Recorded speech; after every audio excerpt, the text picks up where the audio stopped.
And so, my friends, we come to the finale. And what a finale! What an operatic climax! We've got musical themes and motifs coming out the wazoo. More themes than you can shake a stick at, a baton at. That's how you conduct. I'm gonna get rid of that now. And for something so grand and epic, it's easy to forget how nasty and horrifying the music is in the first part, especially. So let's talk about that.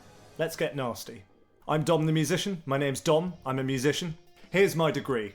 In this series of videos, I'm looking at Murray Gold's music for modern Doctor Who Series 1 and exploring what makes it so fantastic. I'm going to be going through in roughly chronological order and talking about some of my favourite themes. I'll also be using some musical jargon, but I've got a glossary of terms which I've provided down in the description, so even if you don't know anything about musical theory, you hopefully won't get lost. Let's go! Remember this shot from The Long Game? Well, as I explained in a previous video, that shot seems like an homage to 2001: A Space Odyssey, and it's fitting that as we return to Satellite 5, we're once again evoking the tone of that film. Only this time, it's not Strauss's triumphant "Also sprach Zarathustra," but the horrifying choral music of Gyorgy Ligeti.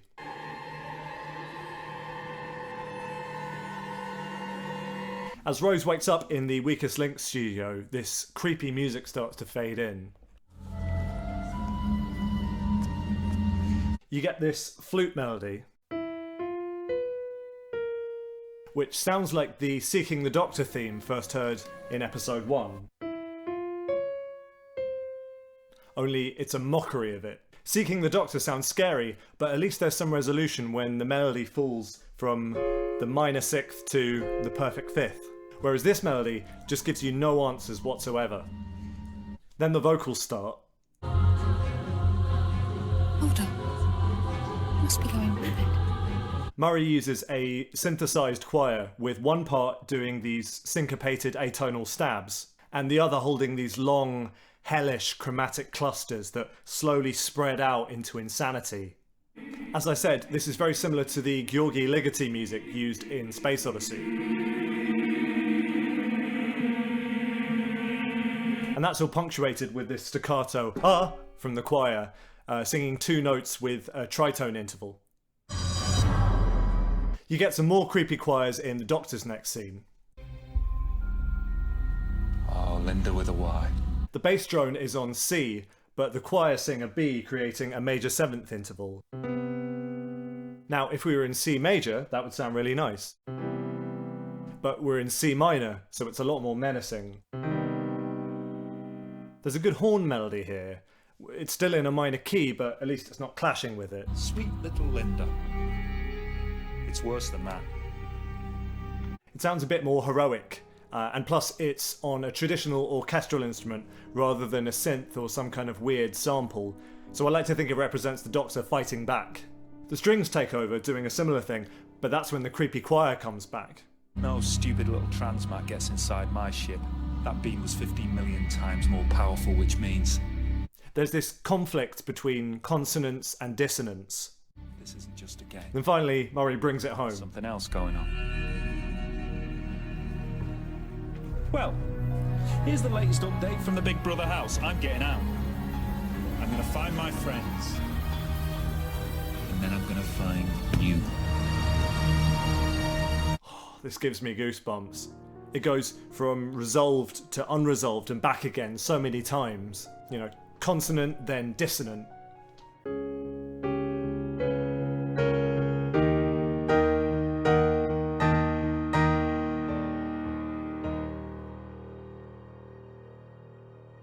The next original cue we hear is called Rose in Peril. I think she got a few of the questions wrong, that's all. I do know all about that. Well, yeah, but I can't vote for myself, so it had to be fit. I'm sorry, that's the game. That's how it works. Hang on, that chromatic ascending fifth sounds familiar.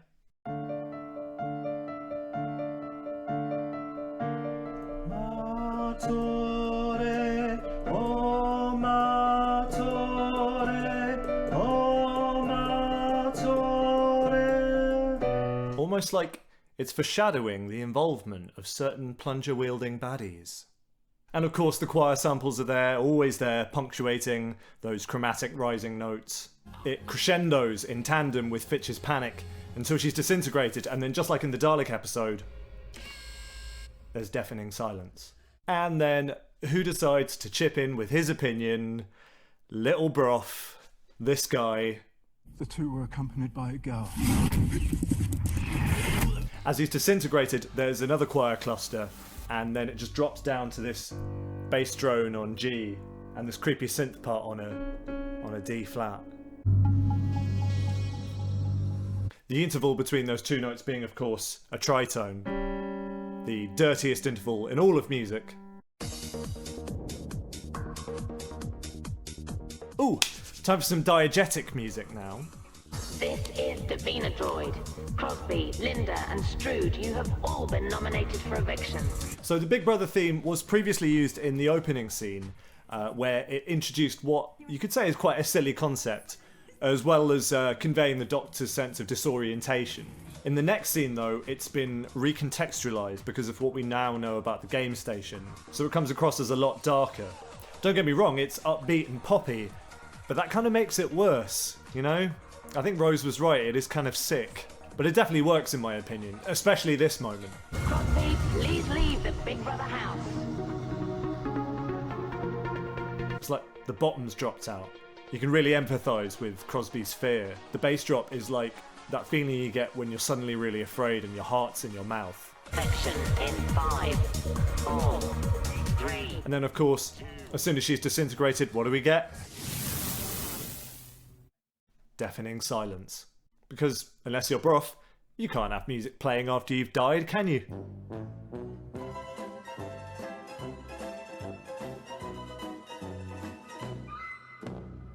So a few scenes later you get essentially the same moment with the same music, but this time with the Doctor being evicted. Like it. Come on then, open up! And this time, because no one gets killed, we are allowed to hear some original music. I knew it. You see, someone brought me into this game. If they wanted me dead, they could have transmatted me to a volcano. Nothing. So Rose in Peril is back. It's a lot more developed this time, going past that F minor chord that it previously stopped at. Linda, you're sweet. From what I've seen of your world, do you think anybody votes for sweet? There's a very classical, very Muse modulation here. You take that F minor, make it an F7, descending bass line, perfect cadence into a B flat minor first inversion. I haven't lost anyone, have I? This is how everyone listens to music, isn't it?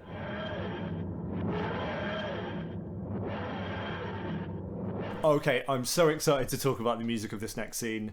You know her, I know her, she's a national treasure. It's my girl, the Controller.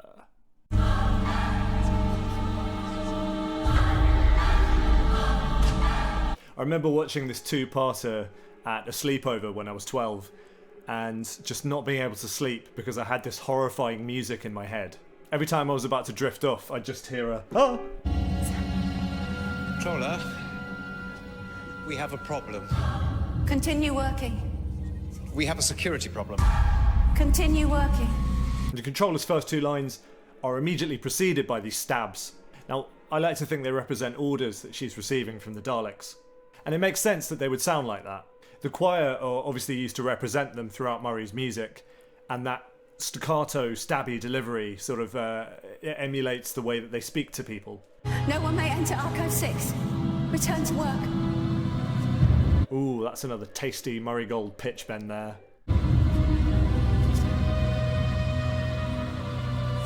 Return to work. Oh, it makes you feel sick. But enough of feeling sick. It's time to feel extremely anxious. Rose, in geography, the Grand Central Ravine is named after which ancient British city? Is it York? No, the correct answer is Sheffield. I do think it's cute that this pizzicato string line could conceivably be used in a Great British Bake Off episode. You know, when the bakers have only got a few more seconds to finish their cake. It's cool how the percussion drops out and the texture thins whenever Rose has to answer a question. Bow! The face of Bow! That is the correct answer. And you get these sort of winding string phrases that slide in and out of atonality. Roderick, in his... When Rose is asked her final question, there is this awful ritardando where the pizzicato strings just get slower and slower until they stop altogether. Rose, in history, which Icelandic city hosted Murder Spree 20? Once again, it's that stomach-churning feeling of anxiety. If you think of the strings like the second hand of a clock, just slowly ticking away and slowing down as they get closer and closer to midnight. Just sounds like she's frozen in terror. Reykjavik? Oh dear Rose, you silly sausage. I wonder if the brass bwah should have come after the android said no. But then you could argue that it's more about the moment when Rose realises she's got it wrong. You know how you sometimes get this sense that you've messed up before you even know for definite that you have. I think Murray pitch shifted the Weakest Link theme to fit with this music. It normally goes F, A flat, B flat, B flat in B flat minor, but here it's E flat, F sharp, B flat, G in G minor. So Murray's definitely had a fiddle with it, and I appreciate that attention to detail. So this cue is called I'm Coming to Get You because of the seed it's used in later, and it's wild, man. I mean, the tonality is all over the place. It starts out very menacing, as you might expect, with this chromatic stepwise movement.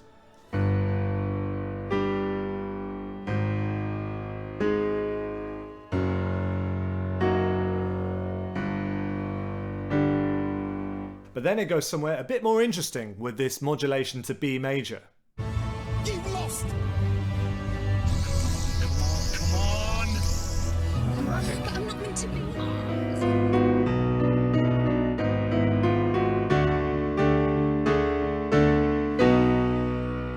Maybe this major tonality is used because there's still hope. We know the Doctor's coming to get her. To a greater extent though, the feeling I get is that things are just careering out of control, which you also get from these chromatic melodies. I don't know what it is about the chromatic scale. I think it just makes you feel a bit like you're going insane. I guess because it's neither minor nor major, it's just chromatic. Now, it definitely feels like an odd choice building to a major chord when Rose is disintegrated.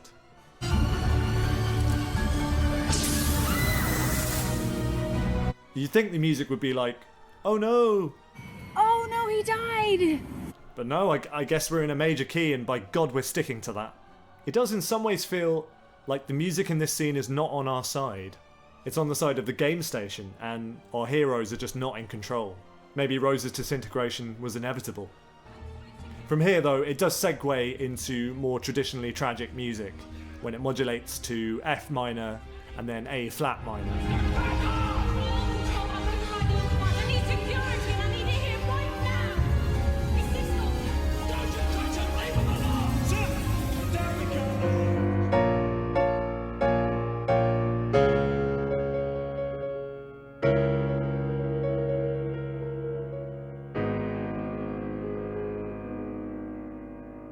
I also just want to take a minute to praise the sound mixing here.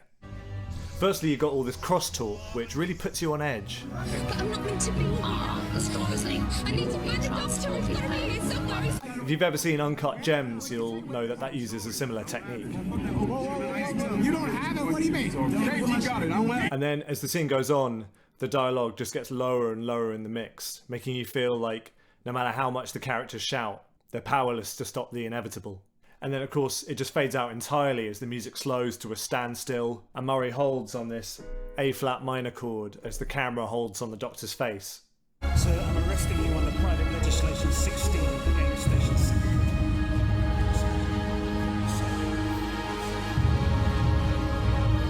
That's good television. So let's fast forward a bit. The Doctor, Jack and Linda escape, take the top floor hostage and get a bit of one-on-one time with the controller. It's a brilliant scene with some really scary music. Who are they? Wait, and plan and grow in numbers. We're strong now, so strong now. Who are they? But speakers. They find out that Rose is still alive. Rose wakes up on a ship and, I'm sorry, but just listen to how sudden this next cue is. I can't be. Ah! Not an ambiguous POV shot. Let's listen to it again. Oh god, that's going to be my new alarm clock, that. So there's a bit more of a lead-in when the Dalek ships are actually revealed. As they look at the screen, you hear this filtered synth pad going wow. There's nothing there. It looks like nothing, because that's what this satellite does. Underneath the transmission, there's another signal. Followed by some of those semitone waterphone stabs that you heard in the first Dalek episode. Radar, scanner. There's something sitting right on top of planet Earth, but it's completely invisible. If I cancel the signal... This is all setting the scene so that when the choir come in, it doesn't just come out of nowhere.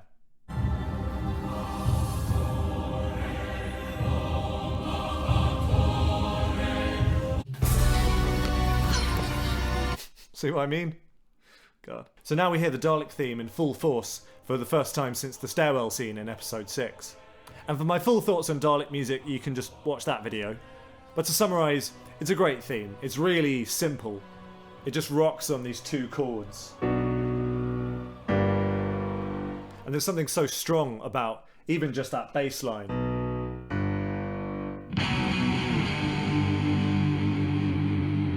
But then you make both chords minor, and it just infuses it with despair. I think it's because in a standard minor key, that second chord would at least be major. So when even that is minor, it just sounds like there's no hope at all. But at the same time, there's such a sense of strength that comes from this rising bass line.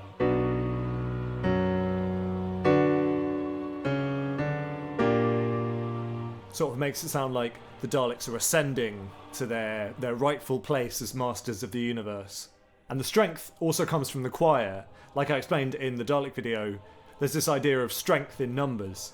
And whereas before that represented the sense of shared purpose that the lone Dalek felt, now it's far more literal, because there are a buttload of them. Now, writing in 2006, Murray Gold described this next scene as his favourite moment of television ever. So let's have a look. No.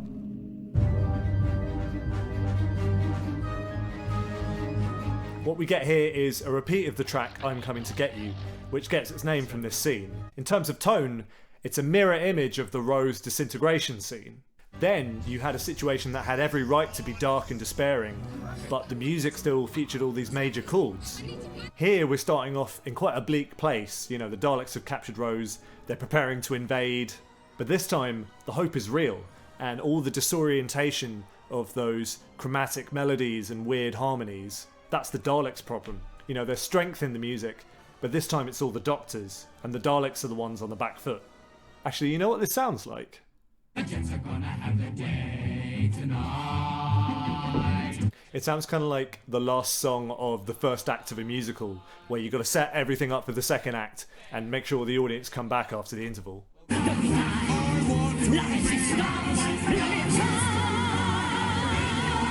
You know, I can see it now, the Daleks going, "We're gonna exterminate everyone," and Rose going, "Hope that doesn't include me," and the Doctor saying, "I'm gonna save the day," and Jack saying, "I'm gonna flirt with some people," and then they all join together and go, "What's gonna happen? What's gonna happen? What's gonna happen? Stay tuned." Jesus. So yeah, stay tuned. Wow, that was a long video. See you next time when I'll be talking about the finale. We're talking about the music of Parting of the Ways. So, you know, come back from the interval. Come back and see it, please, please, please. I've been Dom the Musician. Until next time, remember,